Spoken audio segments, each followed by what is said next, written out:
Halo teman-teman semua, Assalamualaikum warahmatullahi wabarakatuh. Kita kuliah secara umum di YouTube ini. Kita ingin memulai untuk belajar menatap masa depan bangsa ini.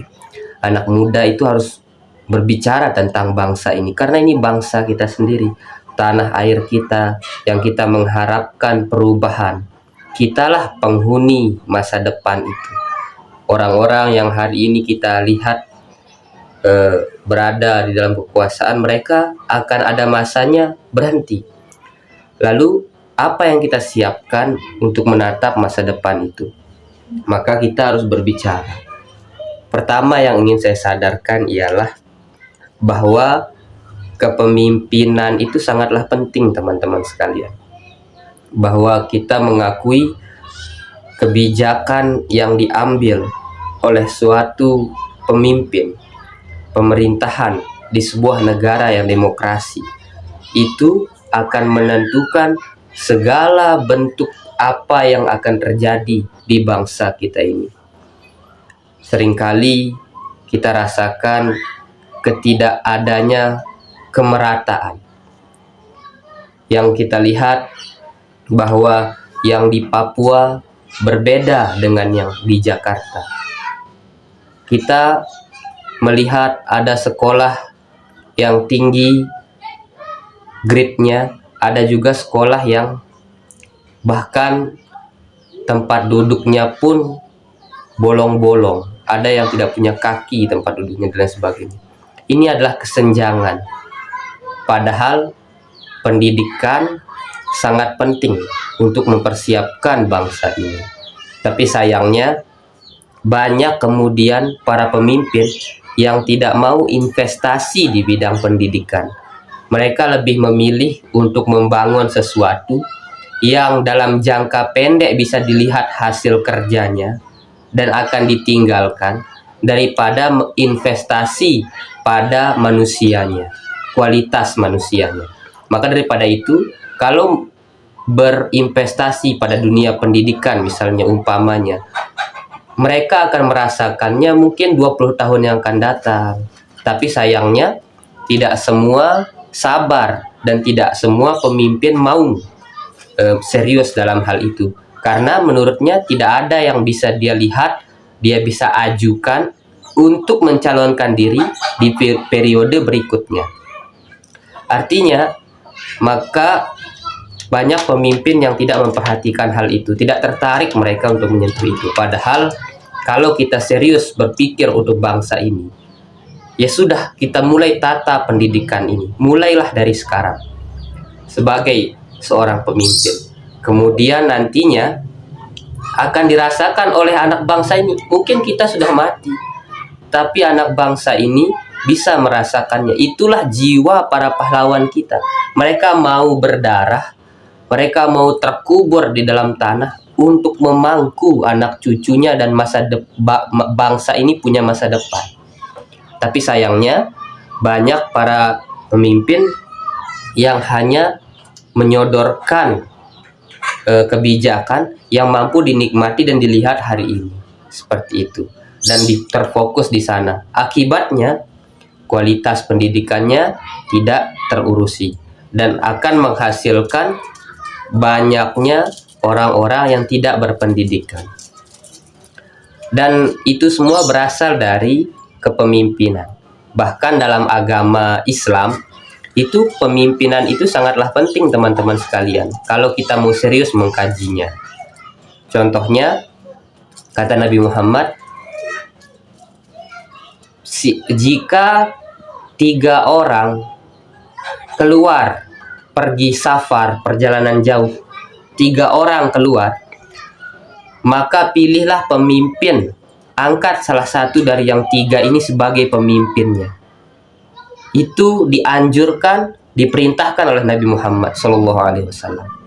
Seorang manusia yang meninggalkan peradaban manusia, peradaban kualitas dalam bidang agama pendidikan, walaupun tidak meninggalkan kerajaan. Mana kerajaan Muhammad SAW? Tidak ada. Mana singgasananya? Tidak ada. Yang dia tinggalkan adalah peradaban manusianya, ilmu pengetahuannya. Kata Nabi Muhammad, kalau 3 orang, angkat salah satu. Itu dalam perjalanan. Bagaimana pentingnya memilih pemimpin dalam perjalanan bangsa ini ke depannya. Dalam safar berjalan ke tempat yang jauh saja, angkat pemimpin, kata Nabi. Maka kita tidak akan menjadi negara yang dikagumi, menjadi negara yang bermartabat, yang meritokrasinya sehat, ada, bangkit, itu jika kita sebagai anak muda tidak make sense dalam memperhatikan siapa pemimpin kita. Contohnya, kita seringkali melihat pemimpin seperti kita melihat atau akan memilih seorang artis dengan bakatnya, atau misalnya ghost talent gitu ya. Kita mau pilih orang berdasarkan talentanya, misalnya dia pinter ngedance, pinter bernyanyi, dia bagus, dia berprestasi, tapi apakah make sense dengan kepemimpinan? Kan tidak. Maka kita harus serius menata itu, karena yang akan memegang kebijakan, penentu kebijakan adalah orang yang menjadi pemimpin di bangsa ini.